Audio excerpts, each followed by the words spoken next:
Kanchipuram వకుడా silks నాణ్యత మా ప్రాధాన్యత. మదీనాగూడ, మియాపూర్, హైదరాబాద్ లో త్వరలో శుభారంభం.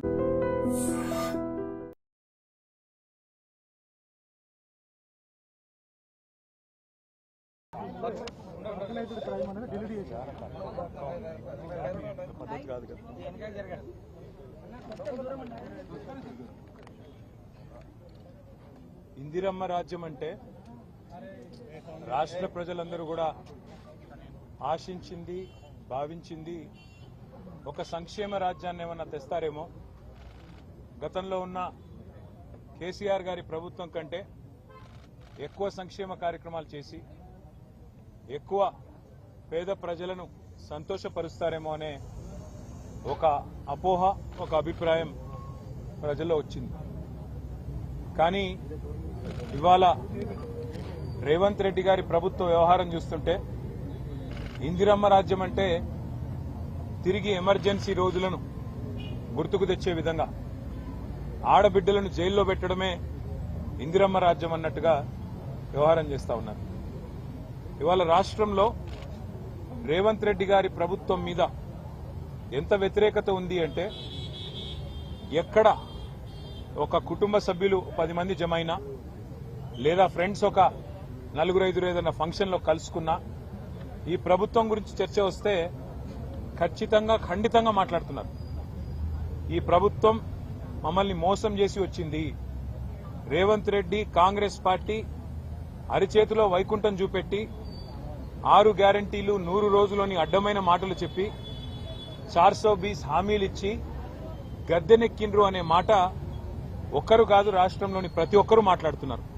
సరే, భాష కొన్ని సందర్భాల్లో కొంతమందికి కడుపు మండి పంట ఎండి గట్టిగా వచ్చిండొచ్చు. అక్కడక్కడ ముఖ్యమంత్రి గారికి ఇట్లా మాట్లాడితేనే అర్థమవుతుందని చెప్పి కూడా, ఎందుకంటే ఆయన బజారు భాష మాట్లాడుతున్నాడు కాబట్టి అదే భాషలో మాట్లాడితేనే ఆయనకు అర్థమవుతుందని చెప్పి కొంతమంది గట్టిగా మాట్లాడుతుండొచ్చు. కానీ నేను ఇవాళ రాహుల్ గాంధీ గారు అయితే తెల్లారు లేస్తే ఒక రాజ్యాంగం పుస్తకాన్ని పట్టుకొని ఆయన ఏదో రాజ్యాంగ రక్షకుడిలాగా మొహబ్బత్ కి దుకాన్ అని ఏదైతే పెద్ద పెద్ద మాటలు చెప్తా ఉంటారో ఆయనను అడుగుతా ఉన్నా, ఇదేనా మీరు చెప్పిన ఇందిరమ్మ రాజ్యం? ఇదేనా మీరు చెప్పిన మొహబ్బత్ కి దుకాన్? జనం తిడితే, జనం ఆక్రోశిస్తే, జనం గట్టిగా మాట్లాడితే జర్నలిస్టులను జైల్లో పెడతారా? జనం గట్టిగా మిమ్మల్ని నిరసిస్తే, జనం గట్టిగా మీ మీద గొంతు విప్పితే దాన్ని చూపెట్టిన పాపానికి ఇవాళ జర్నలిస్టులను జైలుకు పంపుతారా?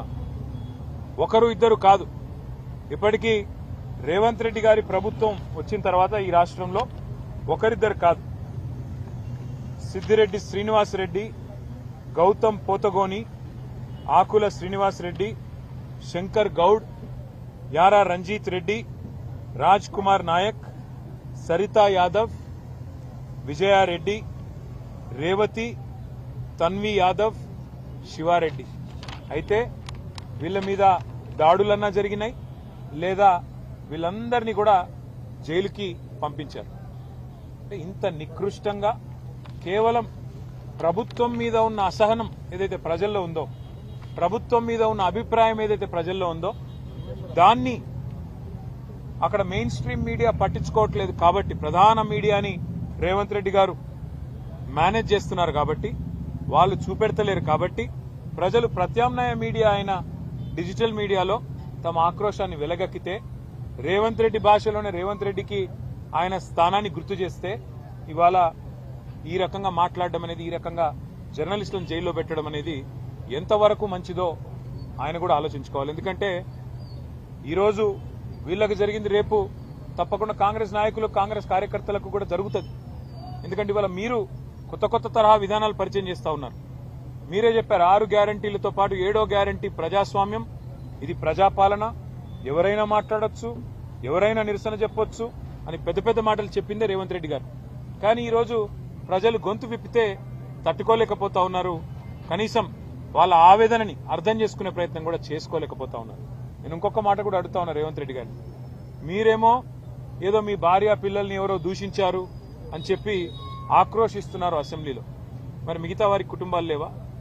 వేరే నాయకులకు కానీ మీరు దూషించినప్పుడు మీరు అడ్డగోలుగా మాట్లాడినప్పుడు, మీరు మా పిల్లలతో సహా, మైనర్ పిల్లలతో సహా అందరి మీద నీచాతి నీచంగా మాట్లాడినప్పుడు, అసభ్యంగా అక్రమ సంబంధాలు అంటగట్టినప్పుడు, నికృష్టంగా మాట్లాడినప్పుడు ఆ రోజు మాకు కుటుంబాలుంటాయనే సోయి లేదా? ఈ రకంగా నువ్వు మాట్లాడితేనేమో మంచిది, ఇంకొకరు మాట్లాడితే మంచిది కాదా? అందుకే నేను రేవంత్ రెడ్డికి చెప్పేది, ఇక్కడైనా బుద్ధి తెచ్చుకో, ఇక్కడైనా సిగ్గు తెచ్చుకో. ఇప్పుడే మేమిద్దరు జర్నలిస్టులను కూడా కలిసినాం. పెద్దలు శ్రీమతి సబితా ఇంద్రారెడ్డి గారు, పెద్దలు శ్రీమతి సునీత లక్ష్మారెడ్డి గారు, అదేవిధంగా గౌరవ ఎమ్మెల్సీలు నవీన్ కుమార్ రెడ్డి గారు, డాక్టర్ శ్రవణ్ దాసోజ్ గారు, అదేవిధంగా మా నాయకులందరం మరి ఈరోజు వారికి సంఘీభావం చెప్పడానికి, వారికి ధైర్యం చెప్పడానికి, మీరు జనం ఆవేదనని ప్రజల ముందు ఆవిష్కరిస్తే, రాష్ట్రం ముందు ఆవిష్కరిస్తే మీ మీద అక్రమ కేసు పెట్టారు తప్ప మీరు చేసిన తప్పేమీ లేదు అని వారికి ధైర్యం చెప్పడానికి వారి కుటుంబ సభ్యులను కూడా కలిసినాం. వారికి ధైర్యం చెప్పాం. తప్పకుండా వారి తరపున న్యాయ పోరాటం చేస్తాం. ఇందులో వెనక్కి తగ్గే ప్రశ్నే లేదు. నువ్వు జైల్లో పెడతాను అంటే భయపడడానికి ఎవడు కూడా ఇక్కడ ఊరికనే ఆకాశంలోంచి ఢిల్లీ నుంచి పేమెంట్ కోటాలో ముఖ్యమంత్రి పదవి తెచ్చుకున్నాడు ఎవడు లేడు. మేమందరం జనం నుంచి వచ్చిన వాళ్ళం, ఉద్యమాల్లోంచి వచ్చిన వాళ్ళం, ఎవరికి కూడా భయపడేటోళ్ళం కాదు. జైళ్లకి, కేసులకి, బెదిరింపులకి, నీ ఊకదంపుడు ఉపన్యాసాలకి భయపడేటోడు ఎవడు కూడా లేడు. పెట్టుకో, ఏం కేసులు పెట్టుకుంటావో పెట్టుకో, ఏం చేసుకుంటావో చేసుకో. కానీ ఒకటి మాత్రం పక్కా, రేవంత్ రెడ్డి గారు, రేపు ఇదే శాస్తి నీకు కూడా జరుగుతుంది.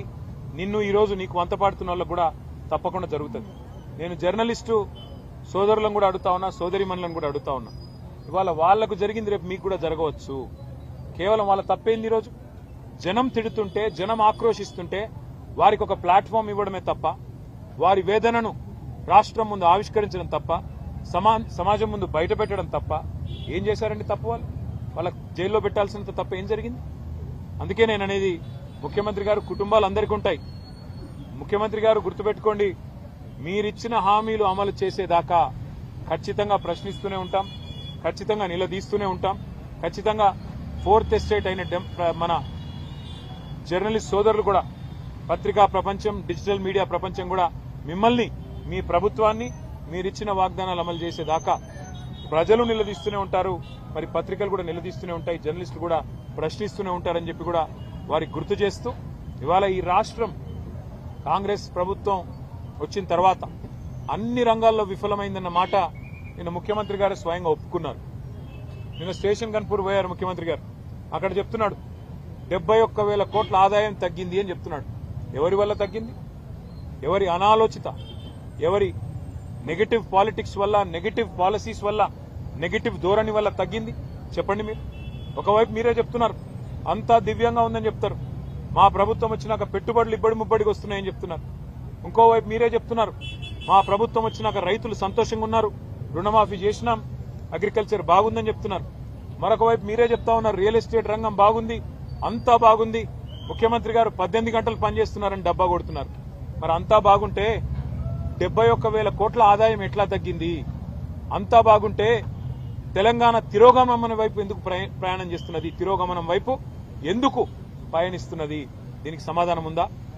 తెలంగాణ రైజింగ్ అంటూ హోర్డింగ్లు, కానీ ఈ Telangana rising, Telangana is falling అని ముఖ్యమంత్రి స్వయంగా నిన్న అప్రూవర్ అయినాడు, కన్ఫెషన్ ఇచ్చినాడు. అవును, తెలంగాణను నీ పరిపాలనలో ఒక పిచ్చోడి చేతిలాగా రాయిలాగా మార్చినావు. పిచ్చోడి చేతుల రాయి ఎట్లయితుందో ఇలా ఈ రాష్ట్రం ఒక పిచ్చోడైన రేవంత్ రెడ్డి చేతిలో, ఆయన విధానాల వల్ల, ఆయన నెగటివ్ పాలసీల వల్ల ఈరోజు ఒక్క వర్గం కూడా ప్రజలు సంతోషంగా లేని పరిస్థితి వచ్చింది.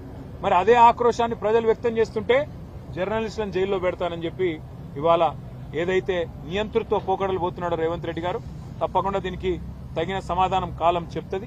మేము ఇవాళ తీవ్రంగా ఈ అరెస్టును, ఈ వేధింపులను ఖండిస్తూ మా పార్టీ తరఫున మరి అందరం కూడా వారికి ధైర్యం చెప్పడానికి వచ్చాం.